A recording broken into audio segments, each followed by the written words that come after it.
اللہ رب العزت کے حبیب صلی اللہ علیہ وسلم فرماتے ہیں کسی بھی بندے کے چہرے کو عیب مت لگانا، کسی کے چہرے پر تھپڑ نہ مارنا، کسی کے چہرے کو نٹکا کنکٹا اندھا چہرے پر عیب نہ لگانا۔ پوچھا کیوں؟ کہا کہ سارا جسم جو گوندھا گیا جب بنایا جا رہا تھا، مٹی سے بنایا جا رہا تھا، تو فرشتوں کو حکم دیا گیا تھا کہ ان کی انگلیاں بنائیں، ہاتھ بنائیں، پیر بنائیں، جسم بنائیں، لیکن میرے آقا صلی اللہ علیہ وسلم فرماتے ہیں اے بندو تمہارے چہرے کو اللہ نے اپنے دست قدرت سے بنایا، اللہ نے اپنے دست قدرت سے بنایا ہے چہرے کو۔ اسی لیے حضور اکرم صلی اللہ علیہ وسلم نے فرمایا اس چہرے کی حفاظت کرنا، کیونکہ اس کو اللہ نے اپنے دست قدرت سے بنایا ہے۔ جانتے ہو اسی لیے ہم اس چہرے کو اس کے علاوہ کسی اور کے سامنے جھکنے نہیں دیتے۔ کسی کے سامنے ہم کیوں نہیں جھکنے دیتے؟ اس کو نسبت ہے رب ذوالجلال کے دست قدرت سے۔ اللہ رب العزت نے اس چہرے کو بنایا، ہمیں مارنے کو منع کیا گیا کہ کسی کے چہرے کو مارے نہیں، عیب نہ لگائیں، لیکن مجھے حیا آتی ہے ان لوگوں سے جو اپنے ان چہروں کا غلط استعمال کرتے ہیں۔ آج بے حیائی کا عروج کا زمانہ ہے، سارا کا سارا فتنہ یہی چہرہ بنا ہوا ہے جس کو اللہ رب العزت نے اپنے دست قدرت سے بنایا۔ کل قیامت کے دن تمہیں جواب دینا ہوگا۔ آج تم شیشوں کے سامنے گھنٹوں کھڑے ہو کر کے جس چہرے کو میک اپ کرتے ہو اور مجرے کرتے ہو، یہ تو آج کے نوجوانوں کا ایک ٹرینڈ چلا ہوا ہے کہ ہر کوئی اپنے آپ کو بند سنور کر کے اس طرح سے ناچ کر کے دکھائے کہ تھوڑے اس کے فالوور بڑھ جائیں، تھوڑے اس کے فینس بڑھ جائیں۔ یہ مجرے کرنے کا زمانہ آج عروج پر نظر آتا ہے ٹک ٹاک کے ذریعے سے۔ ابھی بند ہوا کہ نہیں بند ہوا پوری طرح سے معلوم نہیں، اگرچہ کسی کی دشمنی میں بند ہوا ہو، خیر تو ہے، لیکن نوجوانوں کو سے میں یہ کہتا ہوں اس میں لڑکیاں بھی ہیں لڑکے بھی ہیں، اکثر ایسی چیزیں سننے کو ملتی ہیں کہ اس ایک 25 سیکنڈ 30 سیکنڈ کے لیے، ایک منٹ کے لیے نوجوان لڑکی بننا بھی پسند کرتا ہے، مخنث اور ہجڑا بننا بھی پسند کرتا ہے۔ اللہ رب العزت کی بارگاہ میں کیا جواب دے دو؟ جس اشرف المخلوقات کا چہرہ اللہ نے تمہیں دیا اس کو بگاڑتے ہو۔ اللہ نے قرآن میں فرمایا ہے جس نے اپنے چہرے کی تغییر کی گویا کہ اس نے اللہ کی خلقت میں تبدیلی کی ہے، اللہ کی خلقت کو بدل ڈالا، اور یہی شیطان کا محبوب مشغلہ ہے۔ جانتے ہم اپنے ہاتھوں سے مورتیاں نہیں بناتے صرف اس لیے کہ چہرہ بنانا صرف اللہ کا کام ہے، اس میں کوئی دوسرا شریک نہیں ہو سکتا، ہمیں منع کیا گیا ہے۔ اور قیامت کے دن فرمایا جائے گا اگر کسی نے مجسمہ بنایا، اللہ فرمائے گا جان ڈال کر کے دکھا اس میں۔ ہم چہروں کے ساتھ جو آج کھلواڑ کر رہے ہیں، مجھے یہاں پر ذکر کرنا ہے میرے عزیزو، کہاں ہے وہ ہمارے غیور نوجوان جو حیا کی چادر کو اٹھا کر پھینک چکے ہیں آج؟ اور بے حیائی اس قدر عروج میں ہے آج کہ ہم نوجوانوں کو دیکھ رہے ہیں کہ یہ اس طرح کا لباس پہن رہے ہیں جس سے فرشتے بھی حیا کرتے ہوں گے، فرشتے بھی لعنت کرتے ہوں گے۔ یاد رکھو ہمارے جسم کا جتنا سطر کا حصہ ہے، اس سطر کے حصے میں اگر ایک انگلی کے پور کے برابر بھی حصہ کھلا رہا تو پورے دن بھر حرام گناہ کا اس کے اوپر ارتکاب ہوتا رہے گا۔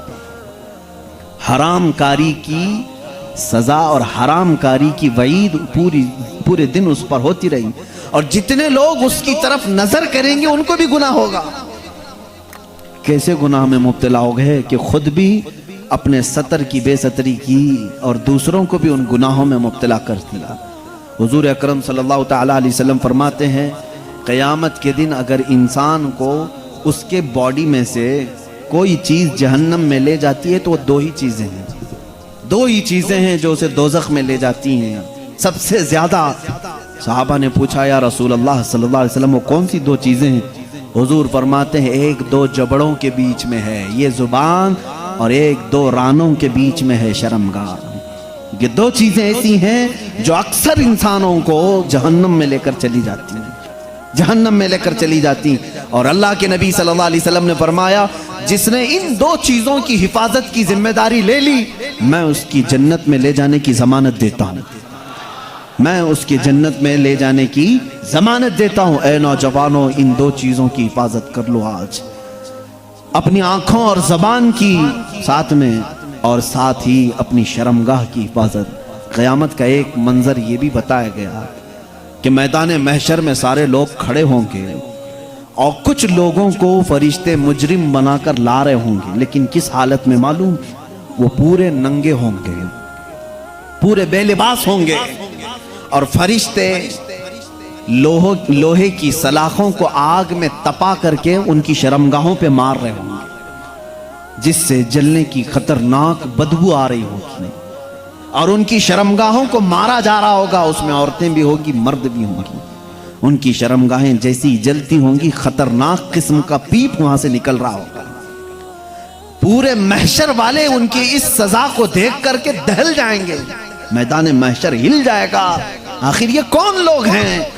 فرشتے کہیں گے یہ وہ لوگ ہیں جو اپنے ستر کی دنیا میں حفاظت نہیں کرتے تھے، اپنی شرمگاہوں کے ساتھ کھلواڑ کیا، اللہ کی یہ امانت تھی، ان کا غلط انہوں نے استعمال کیا، زنا کے لیے اور بے حیائی کے لیے انہوں نے اس کا استعمال کیا۔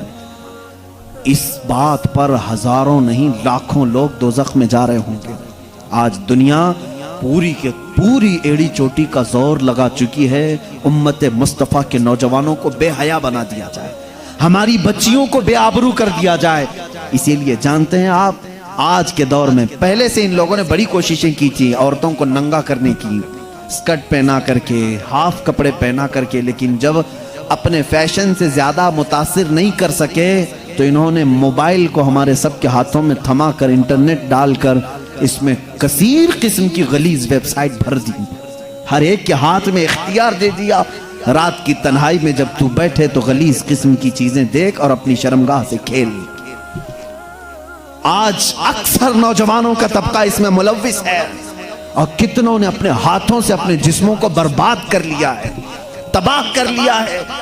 انہوں نے اپنی زندگی کو بھی تباہ کیا اور اپنی آخرت کو بھی تباہ کیا ہے۔ کئی ایسے جوان ہیں جو آج شادی کی عمر کو آ چکے اور روتے ہیں کیونکہ اپنے ہاتھوں سے انہوں نے تباہ کر لیا ہے۔ اللہ تعالیٰ نے منی کا ایک قطرہ جو تمہیں دیا ہے، پورے دنیا کے معجون مل کے وہ قطرہ نہیں بنا سکیں گے۔ تمہیں معلوم نہیں ہے وہ بہت ہی قیمتی جوہر ہے جس کو لوگ ضائع کرنے کے لیے آج مزے لیتے ہیں۔ عزیزان گرامی، یہ حیا مجھے آج ضرور عرض کرنی ہے۔ دنیا پوری کی پوری ایڑی چوٹی کا زور لگا چکی ہے تمہیں بے حیا کرنے کے لیے۔ یہ فلموں کا جال، یہ سیریل کا جال، یہ انٹرنیٹ کا وبال، یہ سب کچھ تمہارے اخلاق پر ڈاکہ ڈالنے کے لیے ہے۔ دیکھو آج بچیوں کو دیکھو، کس کو آئیڈیل مانتی ہیں؟ یہ فلموں کو دیکھ کر کے، سیریل کو دیکھ کر کے خواب سجاتی ہیں کہ میرے نکاح بھی ایسی ہی کسی سے ہونا چاہیے، میری شادی ایسی سے ہونا چاہیے۔ لڑکے یہی خواب سجا کر کے بیٹھتے میری دلہن ایسی ہونی چاہیے کہ اس کا حسن ایسا ہو۔ میرے عزیزو، یہ جادوگری ہے جو پردے پہ دکھائی جا رہی ہے، جادوگری ہے۔ ان کی خود کی لائف میں وہ ساری چیزیں نہیں ہیں جو فلموں میں درشائی جاتی ہیں۔ تم کہاں ان کے پیچھے پاگل بن جاتے ہو؟ تمہارے لیے آئیڈیل اگر کوئی ذات ہو، لڑکیوں کے لیے میں کہتا ہوں کہ تمہاری زندگی چند لمحوں کی ہے، چند دنوں کی ہے، چند سانسوں کی ہے۔ اگر ہمیشہ کا عیش چاہتی ہو تو آئیڈیل سیدہ کائنات فاطمہ الزہرا کو بناؤ، اور ہر دولہا، ہر نوجوان حیدر کرار کو اپنا آئیڈیل بنائے، نمونہ عمل ان کو بنائے۔ پوری زندگی تم جن کے ہاتھوں تباہ کر رہے ہو، قیامت کے دن اس کا حساب ہوگا۔ 2 آیتیں پڑھتا ہوں میں، سمجھ جاؤ۔ مجھے امید ہے کہ ہمارے بچے توبہ کر لیں گے، مجھے امید ہے کہ ہمارا نوجوان توبہ کرے گا، اور اللہ رب العزت کی جب اسے یاد دلا دی جائے، انشاءاللہ دل میں اگر ایمان کا ایک ذرہ بھی باقی ہے وہ پلٹ جائے گا۔ میرا مولا قرآن میں فرماتا ہے، تم جن ہاتھوں سے کھیل رہے ہو، جن اپنے اعضاء سے کھیل رہے ہو، یہ مت سمجھنا کہ کوئی نہیں دیکھ رہا۔ مولا علی کرم اللہ وجہہ الکریم فرماتے ہیں، میں نے زندگی میں 2 چیزیں دیکھی کہ جب تنہا ہو تو ڈر جانا، اس لیے کہ گواہ بھی وہی ہے، حاکم بھی وہی ہے۔ گواہ بھی وہی ہے، حاکم بھی وہی ہے۔ کوئی دوسرا تمہاری گواہی دینے کے لیے آئے گا نہیں، خود اللہ گواہ ہے۔ اور حاکم کون ہے قیامت کے دن؟ وہی حاکم ہے۔ میرے عزیزو، قرآن کی 2 آیتیں میں پڑھ رہا ہوں، اللہ فرماتا ہے قیامت کے دن جب تم اٹھائے جاؤ گے تم سے ہر ایک عضو کے بارے میں پوچھا جائے گا، اس سے کیا کرتے تھے، اس سے کیا کرتے تھے، آنکھیں کیا کرتی تھی تمہاری، زبان کیا بولتی تھی۔ تھوڑی دیر کے بعد سورہ یاسین میں اللہ فرماتا الیوم نختم علی افواہہم وتکلمنا ایدیہم وتشہد ارجلہم بما کانوا یکسبون۔ اللہ فرماتا ہے چپ رہو، آج کے دن ہم تمہارے منہ پر مہر لگا دیں گے، تمہارے ہاتھ ہم سے بات کریں گے، تمہارے پیر ہم سے بات کریں گے، جو کچھ تم کرتے تھے وہ سب کی گواہی دیں گے۔ اور 24ویں پارے میں چل کر کے آیت آتی ہے وَقَالُوا لِجُلُودِهِمْ لِمَ شَهِدْتُمْ عَلَيْنَا قَالُوا أَنْطَقَنَا اللَّهُ الَّذِي أَنْطَقَ كُلَّ شَيْءٍ۔ یہ ہمارے جسموں کی چمڑیاں اس دن بات کر رہی ہوں گی، حتیٰ کہ روایت میں ہے ران کی چمڑی بولے گی کہ یہ کیا کیا کرتا تھا۔ یہ انسان گھبرا کر کے کہے گا اپنی چمڑیوں سے تمہیں کیا ہو گیا، تم تو بولتی نہیں تھی دنیا میں، تم کیسے میرے خلاف کھڑے ہو گئے۔ وہ چمڑیاں اس وقت بھی کہیں گی کہ تو آج خاموش ہو جا، تیری زبان دنیا میں تھی اور آج اللہ نے ہمیں بولنے کا موقع دیا ہے، یہ سب ہمارے خلاف کھڑے ہو جائیں گے۔ اس لیے میرے عزیزوں، اے نوجوانوں، یہ زندگی بڑی قیمتی ہے جو اللہ نے تمہیں امانت کے طور پر دی ہے۔ رات کی تنہائیاں اگر تم نے اپنی حفاظت میں نہیں رکھی تو قیامت کے دن مجمع عام میں رسوا ہونا پڑے گا، ذلیل ہونا پڑے گا۔ اس وقت ہمارے اعمال کھولے جائیں گے جب ہمارے ماں باپ بھی سامنے ہوں گے، ہمارے بچے بھی ہمارے سامنے ہوں گے، ہماری بیویاں بھی ہوں گی، بلکہ حد تو یہ ہے کہ محمد عربی صلی اللہ علیہ وسلم سامنے ہوں گے، صحابہ ہوں گے، اولیاء ہوں گے، سب کے سامنے کہا جائے گا کہ تیری ساری تنہائیاں بتا تو نے کیا کیا کیا ہے۔ لیکن ایک بات یاد رکھو، وہ مولا کریم ہے، ہزار گناہ ہو جائیں لیکن اس کا ایک وعدہ ہے، کبھی کبھار کچھ ایسے لوگ بھی آئیں گے انہوں نے گناہ تو بہت کیے تھے لیکن جب انہیں کسی نے دنیا میں اللہ کا خوف دلایا تو رات کی تنہائی میں وہ ڈر کر کے رونے لگے اور کہنے لگے اے بار الہا، میرے نفس نے مجھے بہکایا، میں شرارت میں آ گیا اور میں غلط کام اپنے ہاتھوں سے کر لیا، لیکن اے الہ العالمین تو ارحم الراحمین ہے اور میں اخطأ الخاطئین ہوں، میں سب سے زیادہ خطا کرنے والا اور تو سب سے زیادہ رحم کرنے والا۔